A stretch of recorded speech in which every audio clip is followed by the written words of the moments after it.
노화가 되면 가장 먼저 눈에 띄는 것이 무엇일까요? 바로 피부의 주름살입니다. 하지만 보이지 않는 곳에서도 피부의 주름살처럼 확실한 노화가 진행되는 곳이 있습니다. 그것이 바로 어깨의 회전근개입니다. 회전근개는 나이를 먹은 만큼 또 살아온 시간만큼 활동량과 운동량이 많아서 누적이 되어 있어서 다른 것보다 노화가 빨리 진행됩니다. 이때 회전근개 손상과 함께 진행되면서 극심한 통증을 일으키기도 하는 질환이 바로 석회화성 건염입니다. 석회화성 건염은 어깨에 석회가 끼어서 통증을 일으키는 질환입니다.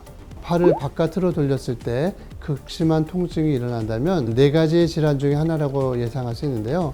바로 회전근개 손상, 또 오십견, 충돌증후군, 그리고 석회화성 건염입니다. 석회화성 건염이 제일 많이 생기는 부위는 바로 어깨의 위쪽인 극상건입니다. 극상건에 과다한 힘이 작용하거나 압력이 생기면 혈류가 막히고요. 또 칼슘 성분이 쌓이게 되어서 부어오르게 됩니다. 또 부어오른 힘줄에 석회가 눌리면 그 부위의 압력 때문에 가장 고통스러운 통증이 일어나게 됩니다.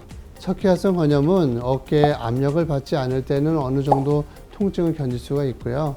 압력을 받을 때는 극심한 통증이 생긴다는 특징이 있습니다. 어깨 앞쪽에 있는 견갑하관에도 석회질이 끼는 경우가 있는데 이 극상건과 마찬가지로 부딪히지 않으면 통증이 별로 없다가 서로 부딪혀 압력을 받을 때는 통증이 나타나게 됩니다. 때로는 새끼손가락 한 마디 정도의 석회질이 끼더라도 부딪히지만 않으면 큰 통증을 느끼지 못하고 둔하게 느끼는 둔통 정도를 느낄 뿐입니다.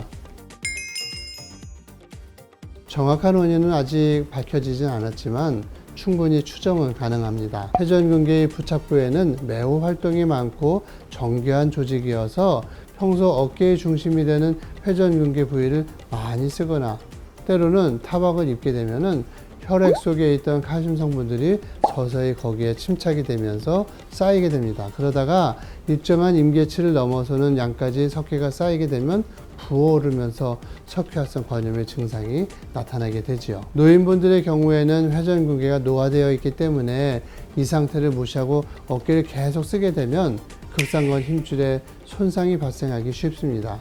그리고 손상된 부위에 석회질이 쌓여서 회전근개 손상을 더 심하게 일으키고 더 큰 통증을 유발할 수 있습니다. 초기라면 어깨를 쉬게 하는 것이 제일 중요하고요.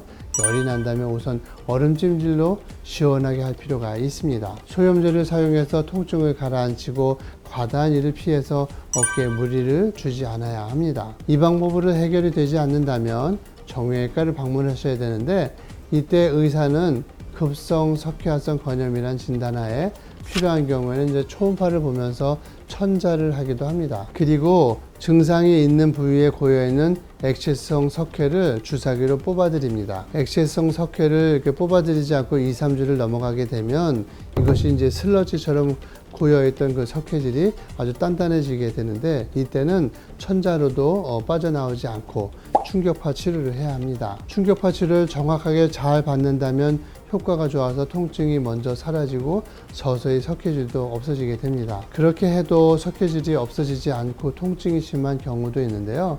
이때는 관절 내시경을 통해서 석회질을 제거해 드리게 됩니다. 극상건의 표면에서 석회를 떼는 것이 아니라 극상건 안쪽에 혈관과 결합 조직으로 이루어진 세포 집단 내에서 내시경을 통해서 석회를 제거하는데 이때는 그 CAM이라고 하는 활동 추적 방사선 모니터를 통해서 확인하고 또 석회질을 제거하게 됩니다.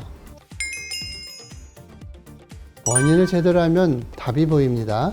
가장 중요한 원인은 어깨에 과도한 힘이 들어가는 것입니다. 일단 통증이 왔다면 어깨를 충분히 쉬어주는 것이 가장 좋은 예방법입니다. 아주 단순한 방법으로 생각되시겠지만 이보다 더 좋은 해결책은 존재하지 않습니다. 통증은 언어입니다. 몸에서 자신의 힘든 상태를 알리고 그 행동을 멈춰달라고 하는 간곡한 호소의 표현입니다. 어깨 통증에 귀를 기울이는 습관만 가져도 우리 몸의 회복성 또 항상성으로 인해 어깨를 정상으로 되돌릴 수 있습니다. 이창호와 함께하는 젊은 노인의학 시리즈 다음 편도 기대해 주시고 구독과 좋아요, 댓글, 알림 설정 잊지 마시고 다음 시간에 만나요.